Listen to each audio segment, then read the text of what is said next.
YouTube, it's Terrence Deshawn. I'm doing great. Oh, everybody is doing the same. Right now, we're about to get into that 3 Chillin' True Horror Stories animated. If you haven't already, go ahead and go like the video, drop a sub, turn the notifications on. Without further ado, let's get into the video.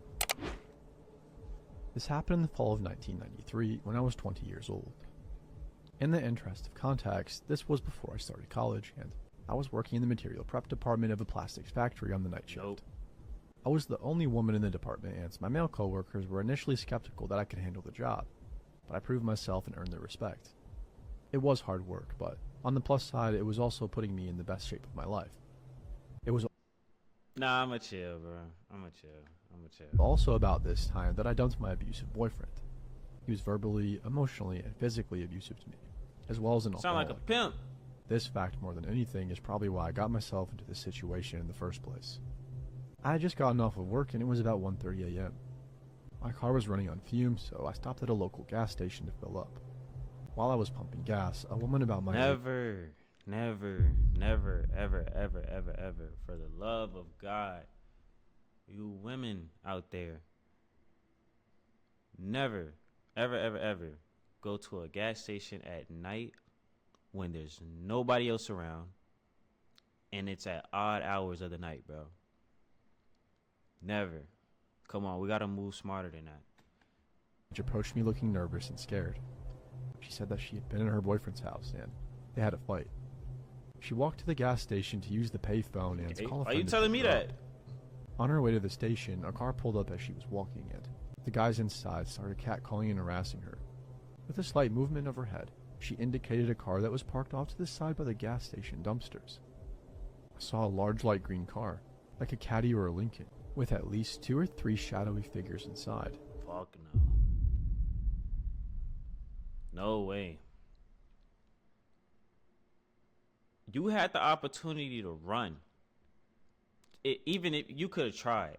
Not only did you drove me into this, bro. For real?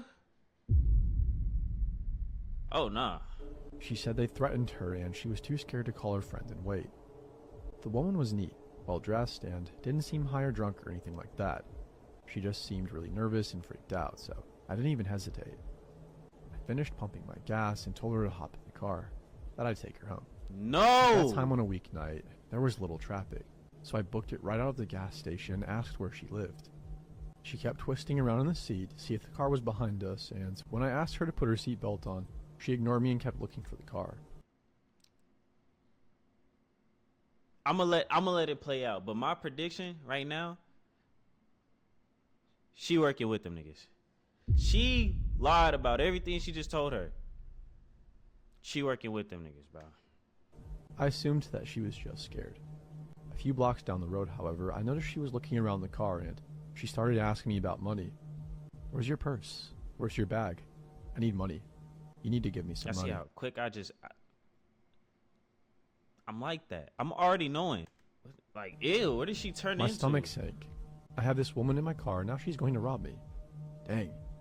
But when I thought about it, robbery just didn't make much sense.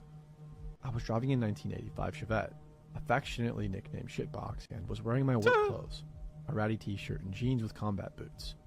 I did not look like a person with a lot of She had cash. that Walking Dead fit. Kick tell you not. Primarily because I wasn't a person with a lot of cash. She twisted around in the seat again and started yelling. There they are. There they are. Why she seem happy? The fuck? You were just... Didn't sound scared Yo, anymore. bro. I checked the rear view and sure enough, the light green car is right behind me. She started cackling and bouncing up and down in the seat. My boys are going to mess you up, bitch. You're done. No. Okay. Yo, I ain't gonna lie. If this is me, I'm grabbing both hands on the wheel. You said what? Yanking the whole car off the interstate. We finna go on a tumble, my nigga. Fuck is you talking about? Oh, you coming with me? Oh, that's what we on? Oh, alright. Without a doubt. She's laughing like crazy, opening the glove box, looking in the back for a bag or purse, and telling me all the messed up shit these guys are planning to do. Now, if I'd been smart, I would have just driven to the police station. Actually, if I'd been very smart, I would have called the cops from the gas station and waited with her until they arrived. That would have been the intelligent thing to do. Right. Unfortunately, But you none of didn't this think crossed that my hard. mind until later. In the moment, I just got really, really angry. I realized three things all at once. There was an intersection up ahead with cars on either side waiting to cross, and the light had just turned yellow. I had a spare box cutter that I kept for work in the driver's side door compartment. The crazy psycho next to me hadn't put on her seatbelt yet either. I didn't think. I floored it and passed under the yellow light just as it turned red. I glanced back to see if the green car was still behind me, but the cross traffic at the intersection had started to move, and they hadn't caught up. This crazy woman started yelling. I slammed on the brakes, and she hit the dash and windshield with a solid and viciously satisfying crack. Ugh. Some things you don't have to visually see it for it to make your skin crawl. Like, I ain't gonna lie, a crack is probably the most eeriest cracks of all time. Like, I ain't gonna lie. When she rebounded to the passenger seat, I had the box cutter in her face and was Hey, screaming no something chances. crazy. Go ahead and get the get the, you know, the hit her with the good one on the neck. Get the make her shit go white. I can't remember exactly what I said, but it was along the lines of, "Get the heck out of here. Get out of my car before I cut off your face and make you eat it." Whoa. Crazy scream. Nigga, you know you son when you make the killer nervous, nigga. The fuck? Box cutter combo worked. She grabbed blindly at the handle and popped open the door. And I started shoving and punching her until she tumbled out of the door of the curb. Socked her shit. Stomped on the gas. Damn, nigga. Got to the next. Damn, what the hell? They fly out, not only fly out your car, but then your ass is slumped too. Shoving and punching her until she tumbled out of the Talking door of about, the curb. ugh. Stomped on the gas. Got to the next turn. What and is you squealed talking until about? She tumbled out of the door of the Oh, curb. shit. Stomped on the gas. Got to the next turn and squealed around it with the passenger door still open. I made a few more turns because I was afraid that the green car might catch up to me. After a little while, I stopped to close the passenger door. Then I cut across town and got into the highway to go home. I was on the highway for about 5 minutes before the shake started. She got that Everything nigga that strain. happened. She wrapped me in a tight bear hug while simultaneously yelling about how stupid I was for not going to the police. I've never been so glad to be yelled at in my life. Yeah. Hey guys, this is a real story that has absolutely traumatized me and my boyfriend. 2 years ago, I moved to the UK for university, as I always wanted to go there and get away from my parents, as the situation at home was beginning to become too toxic for me. In my first year at university, I moved into student accommodation and met some really great people. It was a good year, without meeting my boyfriend who I'm still with, and just enjoying my time away from my family and discovering what independence really meant. Anyhow, as the second year came by, I decided with some friends to move into a house rented by student accommodations, but at least we had our own house and weren't restricted as much with noise. Y'all wanna know what I noticed though? Kids in okay, I live in Texas, so like, you know, our popular colleges or whatever you want to call them, like, you know, you got PV in Houston, you know, you got Texas State and San Marcos. Okay, you got a couple party colleges, right? Bro, half of the people there who aren't 21 drink more than the people who are 21. And I'm genuinely concerned for the future. Like, bro, if you drinking like that now, I can't imagine what you will do when you are of age. Cause your lungs gonna be cooked, gang. By the time, bro, that I ain't gonna lie. Note, I had a ground floor room and my window gave into a very small backyard in which I would go smoke every day, as I am a smoker, and in which there would be a very thin wooden door giving into the other side of the street, where you would put your bins and broken chairs. The door could only be closed and locked from inside the backyard, but since it was an old door, we had to attach some things to keep it closed for good. Bro, just I get had in the neighbors door. on each side of the house, so we were surrounded by families and some other student accommodations. The neighbors on the right of us were 5 boys who looked way over the age of being in university. They were strange, so to say. I met one of them outside of our house one day because of a police fuck? intervention. Due to What do you mean you met this nigga? After he all bloodied up? This nigga just went and caught a body and you talking about you met him? What kind one of of his shit? flatmates attacking him and the others with the kitchen knife and burning their kitchen down. I heard some screams, and so I went outside with my flatmates and saw one of them being covered in blood and cuts everywhere on his arm. and a wound on his head inflicted by a kitchen knife. I and my flatmates didn't know what to do, so we offered him help to clean Why not ask him what happened? Call 911. himself up and gave him an old t-shirt to change out his bloody clothes. We then saw the guy who hurt these flatmates being escorted out by the police and into a van and driven off to be arrested. I don't know anything more about the story. The police didn't really tell us anything. Anyway, the guy who we helped was quite weird. He said a lot of BS and kept trying to grab me. Oh shit. And we noticed when helping him, he smoked quite a lot of weed, but we just didn't really care at the Doped moment up. as we wanted to make sure he was alright, as we didn't know him. Then after some time had passed, I would go to uni and come back home and see him quite often in the street, and just never say a word to him again. Right. But one day, he came up to me in the street while I was going to the corner shop and started talking to me weirdly, and I didn't feel comfortable at all with it for some reason, so I just didn't respond. He then said, that's okay. I'll just wait in front of your house then, and we can talk further.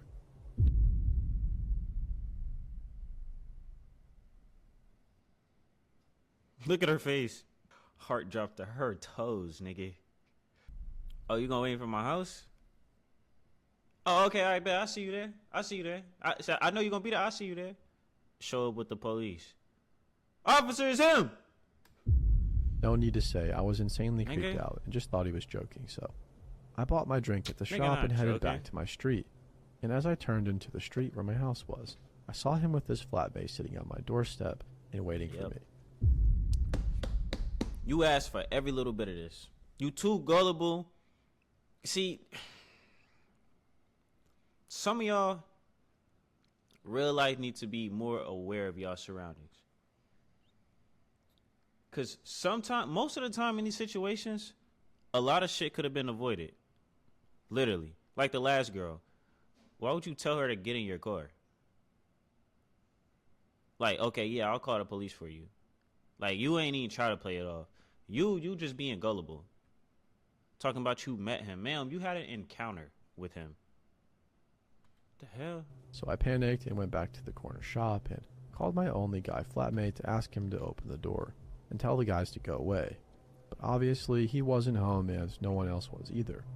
So I literally just waited it out until they left 1 hour later and then sprinted back home and locked the front door. Note: my front door had a glass panel on it where you would be able to kind of make out who was standing in front of it. As this was already pretty scary, I just tried to avoid the guy and mostly succeeded. No, I'm for a not little scared. while. I'm not scared. But then one day, as I went smoking into the backyard, Ugh! Boy named Shirag. I noticed that the wooden floor, which is always closed, was open, and the strings that we put there to keep it closed were cut off. For whatever reason, I didn't think anything of it and just closed the door again and put a new string on it, thinking it was one of my flatmates who took the bins out and just didn't tie it back. The weird neighbors would very often scream and yell and fight in their house, and it would wake me and my flatmates up in the middle of the night, but we Damn, kind was of the wife? Never mind. got used to it after a little while. But one evening, my boyfriend slept over like he usually does, and he, who usually never wakes up because of a noise, woke up in the middle of the night because of a bang and some whispering. That I nigga was- ain't wake up like that. Quit lying. Who actually wake up going? Who do that shit, bro? Sound asleep, so he very silently woke me up, and Nigga wanna be we main both just character waited in and the shit. dark and listened for any other noises. Suddenly, we heard the wooden door just bang, just shoot right open, and some footsteps next to my window. I always had my window open because it would get really warm in there. All of this shit could be avoided. Why are you sleeping with your window open, man? What are we doing? So we both just froze. Then we heard the door leading to the backyard get shaken softly as if they were trying to get inside, and then they stopped. Luckily, we had the curtains Go closed. get so the gun. We not finna play that, bro. No. You know you not crazy. You hearing sounds after you have already woken up. Now you ain't hear it when you was asleep and woke up and thought you heard something. Now you heard it again. And you want to go check it out. This could be avoided, bro. Y'all survival skills. It's a skill issue couldn't thing. see us, but we were ready to get dressed and get the heck out of the room and lock them in if they came in from the window. Then we just heard my window move and get more open, and one of the guys said something in a different language that we didn't understand, and started to hear them trying to get in. My boyfriend and I just shot up out of the bed, took my phone, put clothes on, and ran out of the room and out of the house. So I then called my He flatmates grabbed and her shoes. told them to lock themselves in their rooms, and then the police, who luckily came in less than 5 minutes, as the headquarters were a couple of streets down from us. I don't remember anything else after the police came. I think my boyfriend and I were in shock. They ended up catching one guy. The other fled and was later found a few streets up smoking weed. The police told us they went inside of their house and found a lot of meth and heroin, and that they were actually just carrying a massive kitchen knife with them. I was so confused, as I've never done anything to offend or do anything wrong to my neighbors, so the idea of them breaking in with who knows what intentions with a kitchen knife terrorized me and my boyfriend. The two guys ended up being arrested, and one of them was put in prison for 2 years for carrying a weapon with the intention to harm. I never heard anything else from the police, and I moved back home a few months later as I was scared, and it tormented me for months on end, not knowing what would have happened if my boyfriend didn't wake up. Damn. I'm now still coping with it and finding it really tough to get over it. Okay, be alright. Always asking myself what if and what would have happened if. Yeah, because they would have walked in a house. And you would have, oh, it was a shadow. Like, your survival skills are terrible. By the grace of God, you are still alive, man. I now very often wake up because of the slightest noise and get horrible nightmares because of it. But hey, at least I'm still with my boyfriend and we often talk about it, and that helps a lot.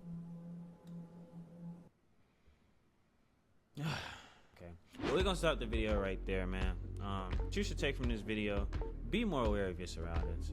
A lot more things will work out in your favor if you do. Share this to your peoples. Share this to your mama, your brother, your sister, your granny, your granddaddy, all of them. But I'm gonna catch you on the next one. Peace.